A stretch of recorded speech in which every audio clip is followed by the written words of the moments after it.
Hello दोस्तों, जैसा कि आपको पिछले वीडियो में हमने आपको दिखा दिया था कि किस प्रकार से मस्तिष्क की संरचना है, मस्तिष्क के कितने भाग हैं और वो क्या क्या करते हैं। आज की क्लास में आपको दिखाएंगे कि वो मस्तिष्क के कार्य क्या है, मस्तिष्क क्या करता है, आखिर उसका कार्य क्या है। कल आपको संरचना समझा दिए थे और मस्तिष्क के तीनों भागों के बारे में बता दिए थे कि मस्तिष्क के तीन भाग, अग्र मस्तिष्क, मध्य मस्तिष्क और पश्च मस्तिष्क। अग्र मस्तिष्क के दो भाग जिसमें पहला का नाम सेरिब्रम, दूसरा का नाम डाइएनसेफलम। अग्र मस्तिष्क का पहला भाग जो सबसे बड़ा भाग जिसका नाम है सेरिब्रम, मस्तिष्क का कहा जाए तो पूरे 2/3 भाग सिर्फ और सिर्फ सेरिब्रम होता है। इससे बुद्धि और चतुराई का केंद्र कहा जाता है तथा इसी से हमें सोचने और समझने की क्षमता भी प्राप्त होती है।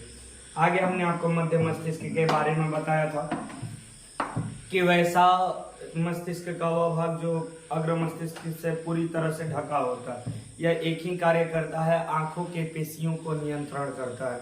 आगे जब आप पढ़ेंगे तो ये मध्य मस्तिष्क 2 भागों में बढ़ जाता है, जिसमें पहला होता है कार्पोरा, दूसरा होता है सेरिब्रल।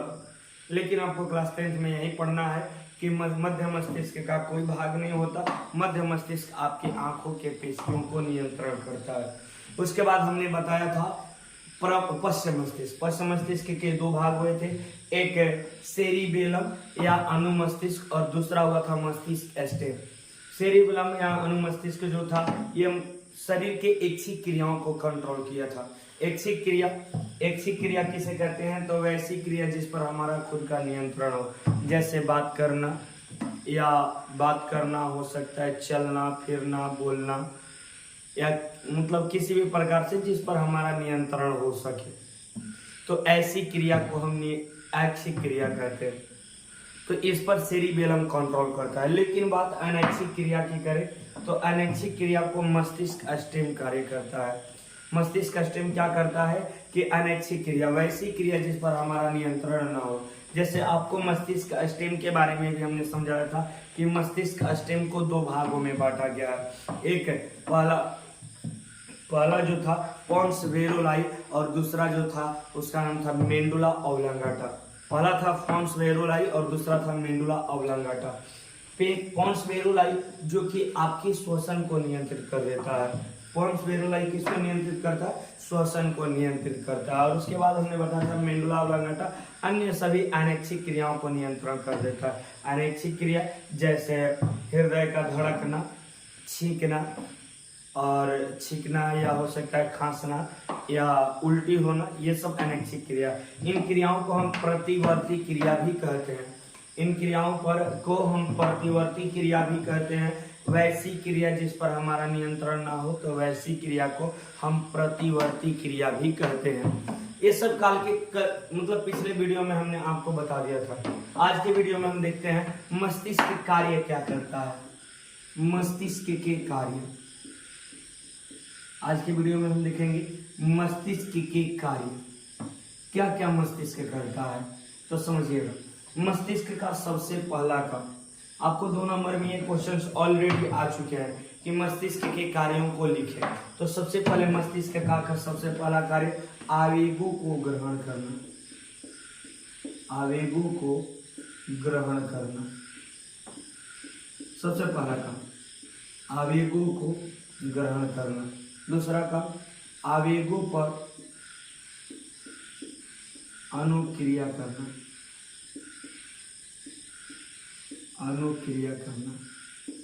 और तीसरा काम मस्तिष्क का विभिन्न आवेगों का सहसंबंध। विभिन्न आवेगों का सहसंबंध।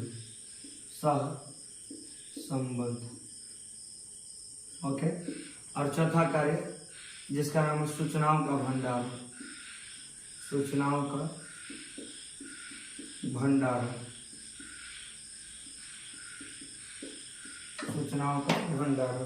चलिए, मस्तिष्क का कार्य पहला आवेगों को ग्रहण करना। पहला कार्य आवेगों का ग्रहण करना। आवेगों को ग्रहण करना यानी मस्तिष्क के पास कोई भी सूचना सबसे पहले पहुंचती है। आवेगों को ग्रहण करने का मतलब यह हुआ कि मस्तिष्क के पास सबसे पहले कोई भी सूचना पहुंचेगी। कोई भी सूचना कहीं पे भी हो, मतलब मान लो कि हमको यहाँ पे कोई चीज धसा, ये बात हमारे मस्तिष्क को कैसे पता चला? मस्तिष्क को पता चला तो सबसे पहले मस्तिष्क ने क्या किया? आवेगों को ग्रहण किया। सबसे पहले मस्तिष्क ने क्या किया? आवेगों को ग्रहण किया। मस्तिष्क का कार्य, जो मस्तिष्क होता है ना, ये सभी प्रकार के आवेगों को अपने पास ग्रहण करता है। आवेग मतलब विभिन्न प्रकार के सूचनाओं को, चाहे वो पैर में हो, चाहे सर में हो या हाथ में हो, सभी प्रकार के आवेगों को ग्रहण करता है। जैसे आपको नहीं लगता, आपको पैर में जब कांटा चुभता है तो ये बात मस्तिष्क को कैसे पता चल जाता है? तो कहीं ना कहीं ये बात मस्तिष्क के क्या पास पहुंचता है? तो मस्तिष्क क्या करता है कि विभिन्न आवेगों को ग्रहण करता है।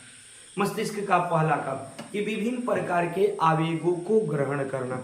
दूसरा काम उस आवेगों पर अनुक्रिया करना, अनुचित क्रिया करना। अनुचित क्रिया करना है, अनुक्रिया करना मतलब कि आवेगों पर ग्रहण, उस पर अनुक्रिया करेगा कि करना क्या है। जैसे सिंपल सी बात समझो, अब अगर आपको कोई सांप काट दिया, अब मस्तिष्क क्या बोलेगा? छोड़ दो वैसे ही, नहीं, आपके अंदर एक प्रकार की क्रियाकलाप होने लगेगी कि आपको मतलब क्या बोलते हैं ना, उस पर अनुक्रिया देगा मस्तिष्क कि भाई अब सांप काट दिया, उससे कुछ करो। आपको पैर को बोलेगा तेजी से चलो ताकि घर पहुंचो, तो भाई बोला ना, उस पर एक एक्शन लिया। तो एक्शन लेने का कार्य भी क्या करता है बाबू?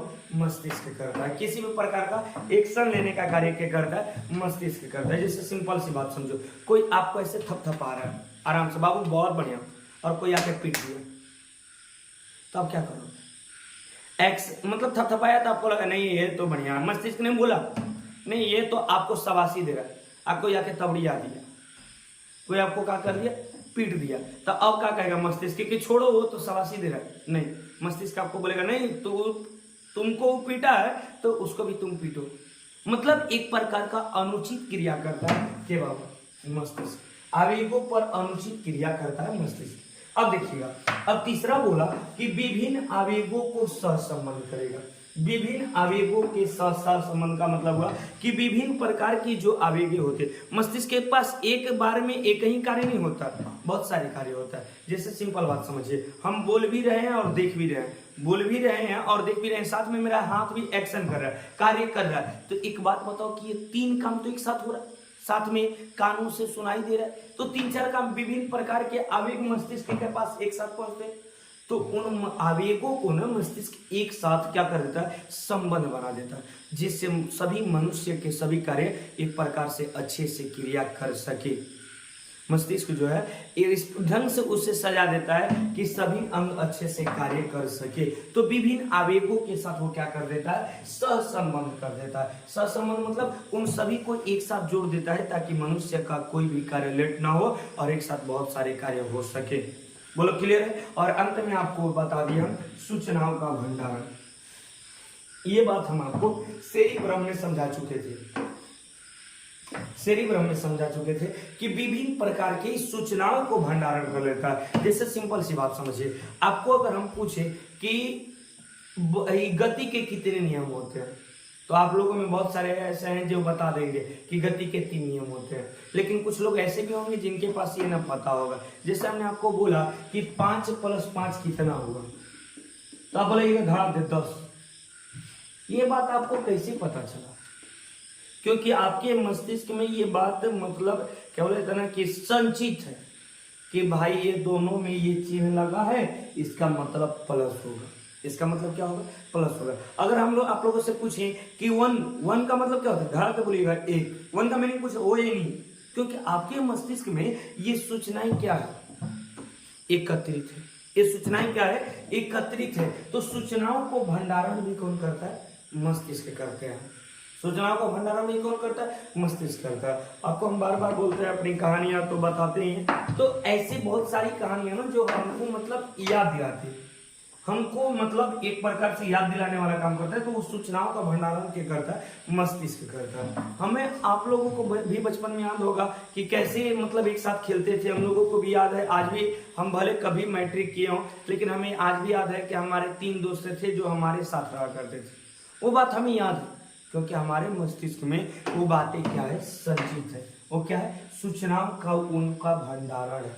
बोलो समझ में आ रहा है? तो विभिन्न प्रकार के सूचनाओं का भंडारण भी कौन करता है? मस्तिष्क करता है। आशा करते हैं आपको ये बातें समझ में आ गई होगी, मस्तिष्क के कार्य आपको समझ में आए होंगे। आगे चलते हैं, तो आगे हम लोगों को पढ़ना है प्रतिवर्ती चाप। क्या पढ़ना है हमें? प्रतिवर्ती चाप पढ़ना है। सुनिएगा ध्यान से। तो मिटा ले इसे, चलिए मिटा लेते हैं।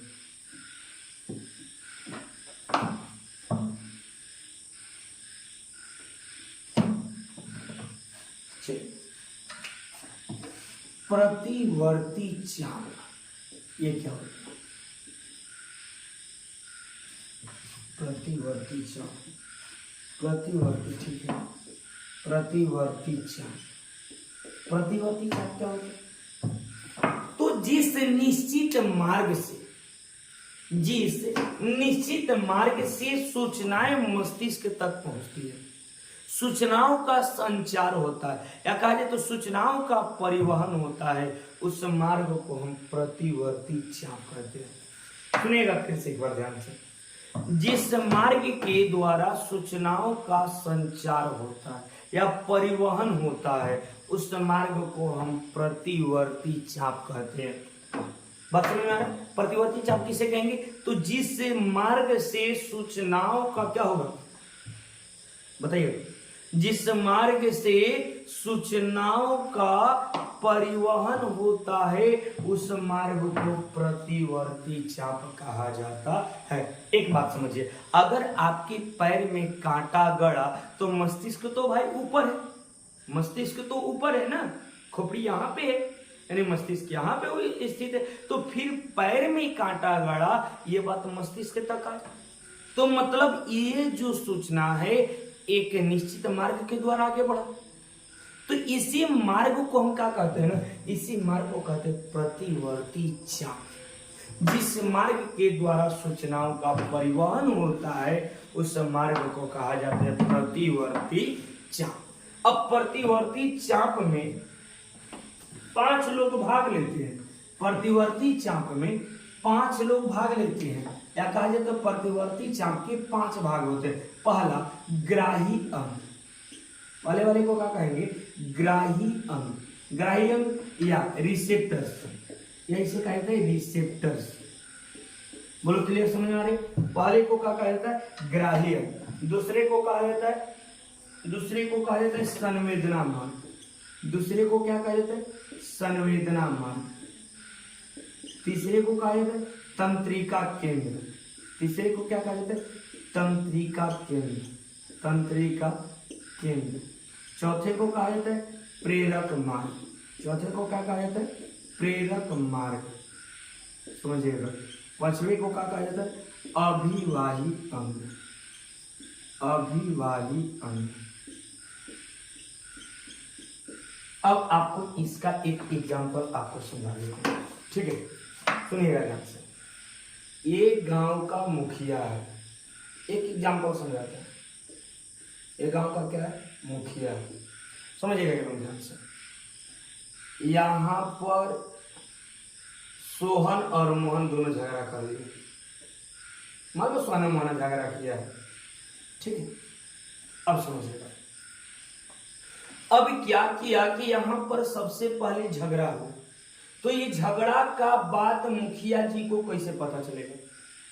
उस समय मोबाइल की बातें नहीं है, मोबाइल नहीं था, तो कोई ना कोई इस सूचना को यहां पर मुखिया जी के पास ले जाएगा, कोई ना कोई सूचना इनके पास ले जाएगा मुखिया जी के पास। मुखिया जी खुद नहीं जाएंगे, किसी को बोलेंगे ए जाके देख का भइल बा, जाके देख भइल का बा, तो एगो आएगा और देखेगा, तो कहेंगे मुखिया जी कि एक काम कर, तो वो दोनों के पकड़, तो ई दोनों के पास भी सूचना ले जाए। मतलब बात समझिएगा, यहां पर ये मुखिया जी बोले कि जाके थाना में केस कर, जाके कहां केस कर? थाना में केस कर। तो मुखिया जी के थाना में ले जाने के बाद कोई काम करेगा ना जी? बात समझिएगा। झगड़ा किया सोहना मोहना, झगड़ा के किया सोहना मोहना, ये बात केकरा पास पहुंचा? मुखिया जी के पास। मुखिया जी बोले का थाना में जा, मुखिया जी का बोले थाना में जा। मुखिया जी बोले किसी व्यक्ति से बोले होंगे थाना में जा, और थाना में जब गए तो थाना में भी बात पता चला, तब जाके थाना का किया, ये दोनों पर एक्शन ले लिया। इसी बात को प्रतिवर्ती चाप कहते हैं। इसी बात को प्रतिवर्ती चाप कहते हैं। मस्तिष्क का काम यही है, मस्तिष्क में यही बात होता है कि फिर से एक बार समझिएगा, सुहाना मुहाना झगड़ा किया, सुहाना मुहाना झगड़ा किया तो ये बात को एक मार्ग के द्वारा आगे बढ़ाया गया और ये बात कहाँ पहुंच गई? मुखिया जी के पास। मुखिया जी क्या बोले कि चल भाई थाना में जो, थाना गया, थाना में गया और ये थाना वाला तब जाके सुहाना मुहाना पे एक साथ गया। यही बात है प्रतिवर्ती चाप। क्या होता है सुनिएगा, आपके शरीर में कुछ भी होगा ना तो उन सूचनाओं को सबसे पहले ग्रहण करेगा ग्राही अंग। आपके शरीर में कुछ भी हुआ, आपके शरीर में कुछ भी हुआ, दर्द हुआ ना तो उसको सबसे पहले सूचनाओं को ग्रहण किया जाता है। सबसे पहले सूचनाओं को क्या कहते हैं? ग्रहण किया जाता है। तो जो ग्रहण करता है ना उस अंग को क्या कहते हैं? ग्राही अंग। सूचनाओं को क्या कहते हैं? ग्राही अंग। सॉरी, सूचनाओं को ग्रहण करने वाले को क्या कहेंगे? ग्राही अंग। जो किसी भी सूचनाओं को ग्रहण करेगा। ये कहां होता है? ये कहां होता है? आप लोग खुद बता सकते हैं ग्राही अंग कहां हो सकते हैं? तो भाई ग्राही अंग पूरे शरीर में है। ऐसा तो नहीं है ना कि हाथ में चोट लगेगा तो पता चलेगा, पैर में चोट लगेगा तो पता नहीं चलेगा, पता सब चारों चलेगा। यानी क्या हुआ कि आपके ग्राही अंग जो होते हैं वो सभी जगह होते हैं, पूरे शरीर में होंगे। बोलो समझ में आ रहा है? जो किसी भी सूचनाओं का कहेंगे कि शरीर के वैसे अंग जो सूचनाओं को ग्रहण करते हैं उस अंग को क्या कहते हैं? ग्राही अंग कहते हैं। कहाँ रहता है? पूरे बॉडी में। कहाँ रहता है? ये पूरे बॉडी में रहता है। बोलो क्लियर? अब ग्राही अंग सूचना को तो ग्रहण कर लिया, यहाँ पे सोना मोना झगड़ा तो कर लिया, लेकिन इसको ले जाने वाला कोई चाहिए ना, मुखिया जी के पास कोई ना कोई पहुंचाएगा। तो जिस मार्ग के द्वारा, सुनिए, ग्राही अंग द्वारा जो सूचना ग्रहण होता है, जिस मार्ग के द्वारा इस सूचना को मस्तिष्क तक पहुंचाया जाता है, जिस मार्ग के द्वारा कहेंगे क्या कि ग्राही अंग द्वारा ग्रहण किए गए सूचनाओं को, ग्राही अंग के द्वारा ग्रहण किए गए सूचनाओं को जिस मार्ग के द्वारा मस्तिष्क तक पहुंचाया जाता है, जिस मार्ग तक जिस मार्ग के द्वारा मस्तिष्क तक पहुंचाया जाता है उस मार्ग को संवेदना मार्ग कहते हैं। जिस मार्ग को क्या कहा जाता है? संवेदना मार्ग कहा जाता है। किस मार्ग को? जो सूचनाओं को कहां पहुंचाएगा? मस्तिष्क तक पहुंचाएगा। बोलो समझ में आ रहा? सूचनाओं को कहां तक पहुंचाएगा? मस्तिष्क तक पहुंचाएगा। तो उस मार्ग को क्या कहते हैं? संवेदना मार्ग। अब ये तंत्रिका केंद्र जो है ना, ये है मस्तिष्क। एक आया होगा मस्तिष्क। मुखिया जी या मुखिया जी का कहते हो? मुखिया जी सुनो बाबा, अब जैसे ही सूचना तंत्रिका केंद्र के पास जाएगा, सुनिए, ये ग्राही अंग ग्रहण किया, संवेदना मार्ग लेके चला और पहुंचाया कहां बाबा? तंत्रिका केंद्र के पास। सूचना कहां पहुंच गई? तंत्रिका केंद्र के पास। तो अब तंत्रिका केंद्र एक्शन लेगा। करना क्या है? तंत्रिका केंद्र अब एक्शन लेगा। तो किसी भी प्रकार के सूचनाओं का क्या बोलते हैं ना, एक्शन लेना। एक्शन मतलब समझ रहे ना, सूचनाओं पर कार्य करने का काम क्या करता है बाबू? तंत्रिका केंद्र। नियम मतलब निर्णय ले लिया, एक कहा जाए तो निर्णय लेने का काम तंत्रिका केंद्र कहा जाता है। जैसे आपको ऐसे पीटा, हमने पीट ऐसे बोला, ठोक दिया, बाबू तुम सही हो, तो ये सूचना यहाँ पर ग्रहण हो गया। कोई तुम्हें ठोक रहा है, सूचना ग्रहण होगा ग्राही अंग, और ये सूचना तुरंत कहां पहुंच गया होगा? संवेदना मार्ग के द्वारा मस्तिष्क में। तो मस्तिष्क ने बोला अरे यार वो तो ठोक रहा है, मतलब शाबाशी दे रहा है तुमको, और तुम्हें क्या कर रहे? शाबाशी दे रहा। मस्तिष्क ने निर्णय ले लिया, नहीं इस पर कुछ निर्णय मतलब एक्शन नहीं लेना है। मस्तिष्क ने बोला वो शाबाशी दे रहा है, लेकिन कोई तुम्हें लाठी से आके पीट दिया, लाठी से पीटा तो सूचना ग्रहण हुआ कि कोई तुम्हें पीट रहा है। ग्राही अंग ने सूचना ग्रहण किया, और ये ग्राही अंग कहां पहुंचा दिया? किसके मार्ग से? संवेदना मार्ग ले गया इस आवेग को, और कहां पहुंचा दिया? तंत्रिका केंद्र को। अब तंत्रिका केंद्र क्या करेगा कि निर्णय लिया, करे उस पे मारो, वार करो। तो मस्तिष्क तो वार कर नहीं सकता, मस्तिष्क तो वार कर नहीं सकता है। मस्तिष्क ने एक मार्ग से बोला कि तुम इस सूचना को हाथ पर के पास ले जाओ, कि भाई वार करना है, तुम इस सूचना को कहां ले जाओ? हाथ के पास ले जाओ। अब हाथ के पास सूचना आ गई, तो तंत्रिका केंद्र के द्वारा निर्णय लिए गए निर्णय को तंत्रिका केंद्र के द्वारा लिए गए निर्णय को जो अंग कार्य कर रहा है उस अंग के पास पहुंचाने वाले मार्ग को क्या कहा जाता है? प्रेरक मार्ग। जो सूचना को कहा ले गया, तंत्रिका केंद्र ने बोल दिया भाई इसको पीटना है, लेकिन मस्तिष्क तो पीट नहीं सकता, इसको हाथ को आदेश देना पड़ेगा, तो हाथ तक तो आदेश आना चाहिए ना, हाथ तक आदेश आना चाहिए। तो जिस मार्ग के द्वारा तंत्रिका केंद्र जो निर्णय लेता है, जिस मार्ग के द्वारा उस आदेश को पहुंचाया जाता है, उस मार्ग को क्या कहा जाता है? प्रेरक मार्ग। और जो उस पर एक्शन लेगा, जो उस पर काम करेगा, तंत्रिका केंद्र कर दिए हुए आदेशों पर जो अंग कार्य करेगा, उस अंग को कहा जाता है अभिवाही अंग। उस अंग को क्या कहा जाता है? अभिवाही अंग। अब बात समझिएगा, पूरी आपको हम एक एग्जाम्पल के साथ समझा देते हैं, पूरी एक एग्जाम्पल के साथ समझा देते हैं। जैसे अब सुनिएगा, यहां पर हमने एक पेन धंसा दिया, पेन धंसा दिया, तो ग्राही अंग ने इसे ग्रहण कर लिया। ग्राही अंग ने क्या कर लिया? ग्रहण कर लिया। ग्राही अंग ने ग्रहण किया कि भाई यहाँ पे पेन धंसा, लेकिन अभी मस्तिष्क के पास न पहुंचा। ग्राही अंग क्या किया? इस सूचना को धड़ाक दे ग्राही अंग ग्रहण किया और इस सूचना को धड़ाक दे संवेदना मार्ग पहुंचा दिया। किसके पास? तंत्रिका केंद्र यानी मस्तिष्क के पास पहुंचा। मस्तिष्क ने निर्णय लिया कि अरे भाई उस कलम को हटाओ, ना तो कलम गड़बड़ हो जाएगी, लेकिन मस्तिष्क तो हटा नहीं सकता। अब मस्तिष्क ने बोला अरे भाई ये सूचना इस हाथ के पास ले जाओ ताकि ये हाथ निकाले।